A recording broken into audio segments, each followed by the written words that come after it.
इस वीडियो में हम लोग ऐसे स्टॉक के बारे में बात करेंगे जिसमें हम लोग को ब्रेकआउट देखने को मिलने वाला है, या फिर ऐसा स्टॉक जो कि अभी एक रेंज बाउंड में ट्रेड कर रहा है। काफ़ी टाइम हो चुका है एंड वो उसी रेंज के अंदर है। किसी स्टॉक में 5-6 महीने से ज़्यादा हो चुका है एंड वो एक रेंज के अंदर, छोटे से रेंज के अंदर ट्रेड कर रहा है। एंड अब इस जोन का ब्रेकआउट होने को हम लोग को देखने को मिल सकता है। एंड वहीं साथ ही साथ मैं अभी जो स्टॉक बताऊँगा उसमें से एक स्टॉक ऐसा है जो कि ब्रेकआउट करने के बाद अभी रिटेस्ट करने के लिए आया हुआ है। एंड रिटेस्ट के बाद जो मोमेंटम देखने को हम लोग को मिलता है वो काफ़ी फास्ट मोमेंटम देखने को मिलता है। एंड बहुत सारे ट्रेडर ब्रेकआउट पे ट्रेड नहीं लेते, वो लोग कंफर्मेशन का वेट करते हैं कि ये जब रिटेस्ट करेगा एंड उसके बाद जब मोमेंटम कंटिन्यू करेगा तो फिर वहां पे ट्रेड लेना है। एंड साथ ही साथ मैं आप लोगों को कुछ ऐसा स्टॉक भी बताने वाला हूं जो कि अपने सपोर्ट लेवल के आसपास है। वो वहां पे अगर थोड़ा सा टाइम स्पेंड करता है एंड वापस से अगर ऊपर निकलने का ट्राई करता है तो जो अपना अपर रेंज है उसके आसपास जाने का ट्राई करेगा। तो इस वीडियो में मैं आप लोगों को वो सारे स्टॉक के बारे में बताऊंगा एंड साथ ही साथ हम लोग वो सारे स्टॉक का वहां पे हम लोग सपोर्ट एंड रेजिस्टेंस ड्रॉ करके देखेंगे एंड ये भी डिस्कस करेंगे कि किस कंडीशन में ये सारे स्टॉक में एक मोमेंटम देखने को मिल सकता है। तो आफ्टर ऑल ये वीडियो आप लोगों के लिए काफी यूजफुल होने वाला है, तो वीडियो को एंड तक जरूर देखिएगा। एंड अगर आप चैनल पर पहली बार आए तो चैनल को सब्सक्राइब जरूर कर लीजिए। तो चलिए वीडियो स्टार्ट करते हैं। मैंने आप लोगों के लिए 5 स्टॉक सेलेक्ट करके रखा है एंड जो पहला स्टॉक है हम लोग का वो हम लोग को देखने को मिल जाता है रिलायंस इंडस्ट्रीज। एंड अगर अभी हम लोग इसका चार्ट देखें तो इसमें हम लोग को कुछ ज़्यादा समझ में नहीं आ रहा है, बट अगर मैं यहाँ पे आप लोगों को एक चीज़ दिखाऊं तो यहाँ पे हम लोग देख सकते हैं कि 200 का जो EMA है इसका, उसको ये स्टॉक काफ़ी अच्छे से फॉलो करता है। यहाँ पे हम लोग अगर देखें तो ये पहली बार यहाँ पे इसका ब्रेकडाउन करता है एंड यहाँ से नीचे आके रिटेस्ट करता है एंड वापस से एक नीचे का मोमेंटम कंटिन्यू करता है। वहीं अगर यहाँ से देखें कि ये जब 200 EMA का जो लेवल है उसको क्रॉस करता है ऊपर की ओर, तो यहाँ पे एक बार फिर से इस लेवल के आसपास आता है यहाँ पे रिटेस्ट करने के लिए एंड वापस से जब मोमेंटम कंटिन्यू करता है तो वापस से हम लोग को एक अच्छा खासा मोमेंटम देखने को मिला। फिर यहाँ पे वापस से इस लेवल के आसपास ये 200 EMA के पास आता है, यहाँ से फिर सपोर्ट लेता है, धीरे धीरे करके ऊपर जाता है। तो यहाँ पे हम लोग एक बेसिक पैटर्न मॉनिटर कर पा रहे हैं ये स्टॉक में। एंड साथ ही साथ मैं आपको इसका सपोर्ट एंड रेजिस्टेंस दिखाऊं तो उसके लिए पहले मैं जो 200 EMA है उसको क्लोज कर लेता हूँ एंड अब मैं आपको इसका जो प्रॉपर सपोर्ट एंड रेजिस्टेंस है वो बना के दिखाता हूँ। अगर यहाँ पे देखें तो ये डेली टाइम फ्रेम का कैंडल है एंड यहाँ पे आप ये देख सकते हैं कि ये जो 3000 के आसपास का जो एक लेवल है इसको पहले ये स्ट्रॉन्ग रेजिस्टेंस की तरह ले रहा था एंड उस टाइम जो इसका सपोर्ट था वो इस रेंज के आसपास इसका सपोर्ट बन रहा था। रिलायंस इंडस्ट्रीज इसी रेंज के अंदर काफ़ी ज़्यादा टाइम स्पेंड करता है एंड उसके बाद ये रिसेंटली जब इसका ब्रेकआउट हुआ तो यहाँ से एक मोमेंटम हम लोग को ऊपर साइड में देखने को मिला एंड वापस से यहाँ पे थोड़ा सा होल्ड करके वापस से एक बार नीचे आता है। तो ये हम लोग बोल सकते हैं कि ये प्रॉपर इसका ब्रेकआउट हुआ एंड ये यहाँ पे रिटेस्ट करने के लिए आया एंड वापस से अगर मोमेंटम कंटिन्यू करता है तो हम लोग को अपर साइड में एक फास्ट मोमेंटम देखने को मिल सकता है, या फिर धीरे धीरे करके भी ये जो अपर साइड में निकलेगा तो ये एक लंबा रन के लिए ऊपर निकल सकता है। ये स्टॉक जो अभी ट्रेड कर रहा है वो 3000 के आसपास ही ट्रेड कर रहा है एंड इसका जो पहले का जो सपोर्ट था एंड जो रिटेस्ट लेवल है जहाँ पे हम लोग को जहाँ से बाउंस बैक करना चाहिए वो इसी रेंज के आसपास है। ये भी यहाँ पे 1-2 दिन अगर और स्पेंड करता है एंड उसके बाद जैसे ये 3050 के आसपास जाता है एंड उसके ऊपर जैसे निकलेगा हम लोग को वापस से एक मोमेंटम देखने को मिला है जो कि इसको 3200 के आसपास इस लेवल के आसपास लेके आएगा एंड यहाँ से जब ये ऊपर निकलेगा तो फिर ये धीरे धीरे करके जो एक ऐसा पैटर्न देखने को मिलता है कि लगातार मार्केट ऊपर ही जा रहा है, वैसा मोमेंटम देखने को मिल सकता है। मैं यहाँ पे जो भी इंपॉर्टेंट लेवल है उसको वापस से एक बार ड्रॉ कर देता हूँ एंड जो भी पैटर्न है वो आप लोगों को समझा देता हूँ। ये इस जगह से कई बार रेजिस्टेंस लिया है एंड एक बार जब ये रेजिस्टेंस लेवल ब्रेक होता है तो फिर वो एक सपोर्ट की तरह काम करना स्टार्ट कर देता है। ये यहाँ पे रेजिस्टेंस ब्रेक हुआ है एंड यहाँ पे आके अभी सपोर्ट ले रहा है, यहाँ से वापस से मोमेंटम आपको कंटिन्यू होते हुए दिखने को मिल सकता है। तो अभी जो मैंने रिलायंस इंडस्ट्री का जो एक पैटर्न बनाया, एक जो पार्ट बनाया, अगर ये उसी पार्ट में चलता है तो फिर यहाँ पे आप लोग एक ट्रेड लेने का कंसिडर कर सकते हैं एंड ये स्विंग ट्रेड होगा। तो ये था हम लोग का पहला स्टॉक। अब बात करते हैं हम लोग अपने दूसरे स्टॉक के बारे में। वही जो दूसरा स्टॉक है हम लोग का वो ONGC है एंड ये जो अभी ट्रेड कर रहा है ये अभी अपने ऑल टाइम हाई के आसपास ट्रेड कर रहा है। अगर मैं इसका आपको जो 200 EMA है डेली टाइम फ्रेम पे वो दिखाऊं तो यहाँ पे हम लोग देख सकते हैं कि ये भी जो लेवल है 200 EMA का जो लेवल आता है उसको कई बार यहाँ पे रिस्पेक्ट करता है। ये कई बार 200 EMA के पास आता है, यहाँ से वापस से बाउंस बैक करता है। वापस से एक बार यहाँ पे 200 EMA के पास आया एंड वापस से बाउंस बैक किया।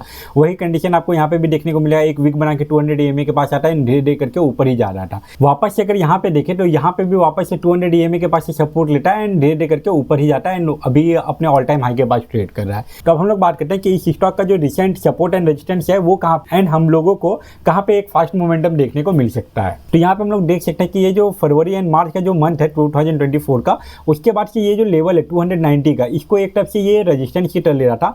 ये यहाँ पे कई बार इस लेवल के आसपास आता है एंड वहाँ से वापस थोड़ा सा रिवर्स करके नीचे चले जाता है। वापस से इस लेवल को ब्रेक करने का ट्राई करता है एंड वापस से नीचे आता है। कई बार ये इस लेवल को ब्रेक करने का ट्राई करता है बट वो 290 वाला जो लेवल है इस लेवल को एक बार भी ब्रेक नहीं कर पाता है। अभी रिसेंट जब 290 का जो लेवल है उसका जब ब्रेकआउट हुआ तो ये जो ऊपर जाके रुकता है तो वो 330 के आसपास रुकता है। तो एक तरफ से देखा जाए तो कुछ ही दिनों में हम लोग को इसमें 40 रुपीज़ का मोमेंटम देखने को मिला। अब अगर बात करें कि इस स्टॉक में हम लोगों को कहाँ से एक फास्ट मोमेंटम देखने को मिल सकता है, तो ये जो लेवल था पहले 290 का, उसका जो वापस से जब रिटेस्ट का निकला था, ये ब्रेकआउट के बाद जब ये नीचे आता है तो वो 300 के आसपास, ये लेवल ऑलमोस्ट 300 के आसपास का है, तो उस लेवल के आसपास आता है एंड 300 के पास से रिवर्स करके वापस से अपने ऑल टाइम हाई के आसपास ट्रेड कर रहा है। जब ये इस लेवल के आसपास 230 के पास से जब ये नीचे आता है तो इसको 290 के आसपास आना चाहिए, ये एक प्रॉपर सपोर्ट के तरह काम करता है। बट यहाँ पे 300 के पास से ये वापस से जो अपना अपर डायरेक्शन है उसका मोमेंटम कंटिन्यू किया।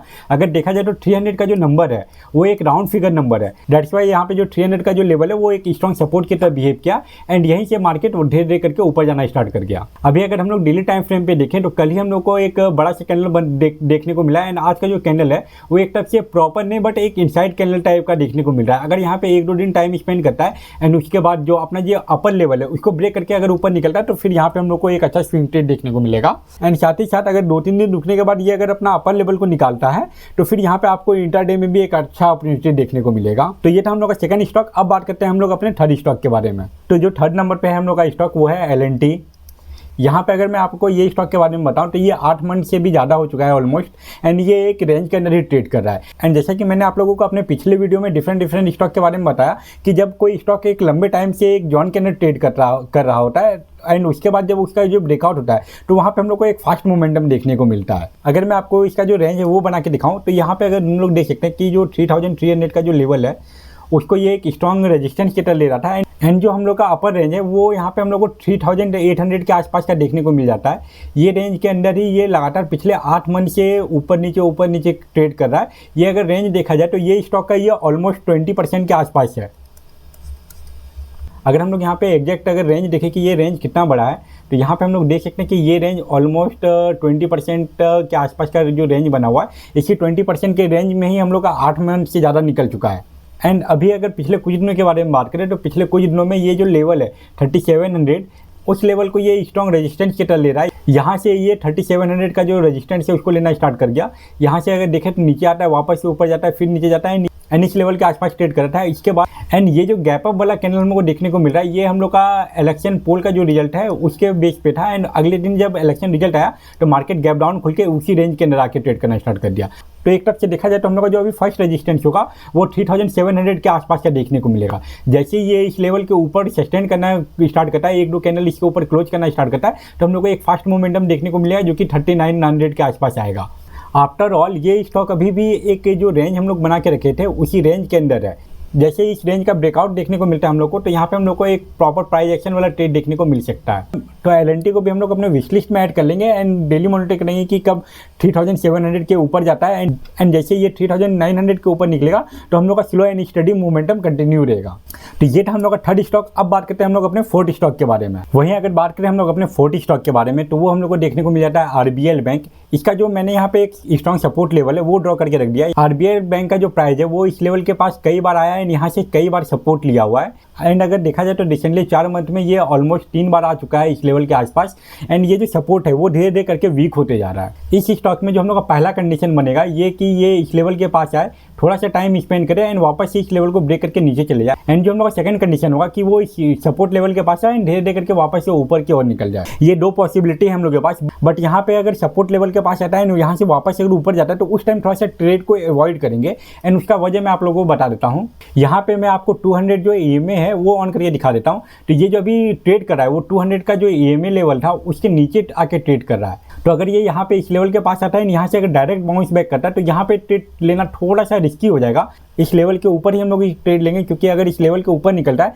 तो फिर हम लोग का जो ट्रेड का जो प्रॉफिट में जाने का पॉसिबिलिटी है वो थोड़ा सा इंक्रीज हो जाएगा। एंड मैंने आप लोगों को प्रीवियस कई स्टॉक में दिखाया कि 200 का EMA लेवल है, अगर वो उसके ऊपर जाता है तो फिर वापस से एक फास्ट मोमेंटम हम लोग को ऊपर डायरेक्शन में देखने को मिलता है एंड अगर उसका ब्रेक करके अगर नीचे की ओर जाता है तो हम लोग को नीचे साइड एक मोमेंटम देखने को मिलता है। तो यहाँ पे अभी देखा जाए तो इसी लेवल के आसपास ट्रेड कर रहा है, जो 200 EMA का जो लेवल है उसी के पास ट्रेड कर रहा है एंड अभी नीचे जा रहा है एंड नीचे हम लोग का एक स्ट्रॉन्ग सपोर्ट है। तो यहाँ पे अगर ऊपर जाता है तो फिर हम लोग को थोड़ा सा वेट करना है। अगर ये इस लेवल को ब्रेक करके अगर नीचे की ओर निकल रहा है तो फिर हम लोग नीचे साइड में एक अपॉर्चुनिटी देखेंगे। आफ्टर ऑल देखें तो ये जो एक स्ट्रॉन्ग सपोर्ट लेवल था वो इसी के आसपास पहुंचने वाला है। बट यहाँ पे सपोर्ट पे बाउंस बैक करते टाइम हम लोग ट्रेड मिल रहा है। अगर सपोर्ट का ब्रेकडाउन होकर नीचे जाता है तो फिर हम लोग को एक ज़्यादा फास्ट मोमेंटम देखने को मिलेगा एंड जो ऊपर साइड का जो बाइंग का ट्रेड जो हम लोग का बनेगा उसके लिए थोड़ा सा भी हम लोग को वेट करना है। उसका लेवल 250 का जो लेवल है उसका थोड़ा सा वेट कर लेंगे। उसके ऊपर ही कोई हम लोग बाइंग साइड का ट्रेड प्लान करेंगे।